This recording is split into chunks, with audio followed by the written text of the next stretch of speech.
Good afternoon, ladies and gentlemen. Good afternoon, a louder one. Good afternoon. Yeah, I like that. I like that spirit. Okay, so very good afternoon to all the ladies and gentlemen here. First of all, thank you very much. To some special names I want to mention. Dr. Arora, thank you so much. Vasavi, thank you so much. Alaknanda and Prachi Agarwal, she's not here right now. And such a wonderful platform, such a beautiful platform. I'm so privileged to be here. So thank you very much for that. Okay, and myself is Sujay Paul, originally from Guwahati, a local boy, but settled in London for the last 9 years. And we want to do crazy things for Northeast. That's what brings me back here. I use the word crazy because I strongly believe that crazy people are the ones who ends up doing extraordinary things. So the topic that we have is time is what we need to talk about, right?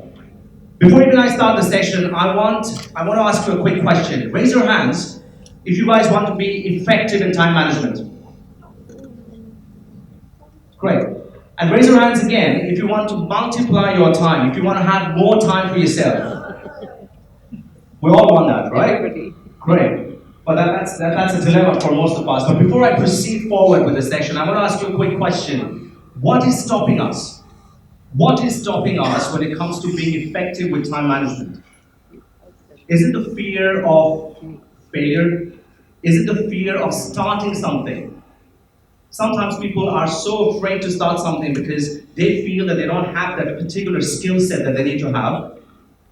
Sometimes people don't start because they want to be perfect. They feel that, oh, you know what, I want to be perfect first before even I start something. But what happens is there's nothing called as perfection in this world. So you don't start. Maybe you procrastinate, you delay things, maybe you're lazy. Yes or no, guys? Yes or no? Okay, great. I want all of you to close your eyes quickly. All of you, let's be honest about it. All of you, please. Thank you. Now, as you all already raised your hand that you want to be effective with your time management, so just imagine, visualize it, picture it, feel it. Imagine yourself being so good with your time. Imagine yourself, you're doing so well with your time that you're able to give yourself all that you need, whether it comes to your relationships, you're able to give time to your relationships, you're able to give time to your career, you're able to give time to your goals, you're able to give time to your health. Imagine that. Just imagine it for a second. Picture it, visualize it. That you're just perfect with time. Okay, you can open your eyes now. I hope you didn't sleep off. Great, so it feels nice. So before we proceed, I want to say one thing. I want to wish all of you with one thing, which says that Happy New Year to all of you. Wish you a Happy New Year to all of you. Happy New Year? Okay, now you guys must be wondering that why am I wishing Happy New Year at this point of time? Because we are in February right now, okay, and New Year is over. Yes, what I'm mentioning and what I'm referring to is the 31st of January, the 31st of December, and the 1st of January. This is the day where we all make promises to ourselves. Yes or no, guys? We all make promises to ourselves that we will be the better version of ourselves. We make New Year resolutions. We all make New Year resolutions that, oh, you know what? I could not achieve that. This year I'm going to do it. I'm going to achieve my targets. I'm going to achieve my goals. You know, I'm going to get a six-pack. I'm going to lose weight. I'm going to put on weight. Whatever goals you have, you feel that you can achieve that with your New Year resolution. However, one of the survey quickly says that 92% of the people who make New Year resolutions do not succeed. 92% of the people who make New Year resolutions do not succeed with their plans. And it's the case with me as well. Okay, so don't worry, you're not the only one. I myself failed with achieving my targets. Now, I want to share a quick story here. When I moved to London in 2008, and I was from Guwahati, as I said, so I come from a very middle class family. And when I moved there, I immediately realized that I have to do something because I don't have much time with myself. Okay, it's one of the most expensive countries, and I went there with 1 lakh rupees, which is equal to 1,000 pounds.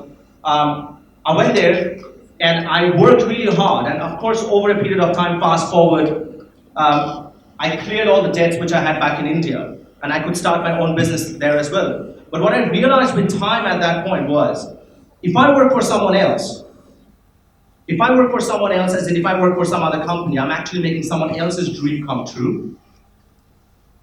There is a problem being self-employed as well, because if I'm self-employed, I have to work 24/7. I have to work all the time, which basically means that if I work, I make money. If I don't work, I don't make money.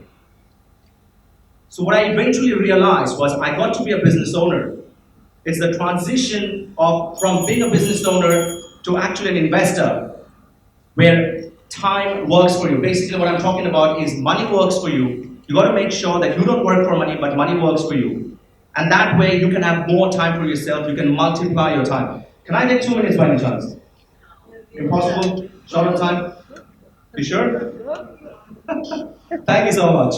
Thank you so much. So this is one of the aspects that we need to look at. Okay, in terms of when I looked at this particular aspect, in terms of multiplying my time, there was one realization which I had was about the wheel of life. The wheel of life basically states that you need to look at all the aspects of your life, whether it's your health, it's your wealth, it's your relationships, right? Because if you have a good health, if you have good relationships, but you don't have wealth, you will not have time. Imagine the other way around, where you have health, you have relationships, but you don't have wealth, of course you wouldn't have time. Okay, and imagine yourself having a lot of good relationships and you have a lot of wealth, but you don't have health. That's a problem again. So time is that all that we have. And quickly, I want to share one statistics with you guys, and that's specifically about a concept called multipliers. We all have been speaking about the importance of what is important and what is urgent when it comes to time management, because we all have to understand that what is important in our lives that we need to target, what is urgent for our lives. But there is a term which was established by people called multipliers, which basically says what is the significance of the work that we do in our lives. It's not just about doing anything. Sometimes multipliers eliminates options. What basically that means is if an opportunity is given to you, if a task is given to you, sometimes it's good to say no to it. If by saying no to something, if you can maximize your time in the future, it's absolutely fine. So multipliers eliminates options. Number two, multipliers automates. If you can automate, if you can learn the art of automating things, if you can just give it to others to do it for you, you maximize time for yourself. And last but not the least, which I want to mention about is multipliers that delegate.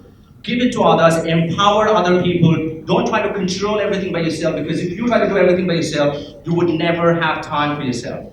And last but not the least, I want to conclude with a beautiful quote which says, the bad news is time flies, time and tide never waits for none. But the good news is you all are the pilots. Thank you very much.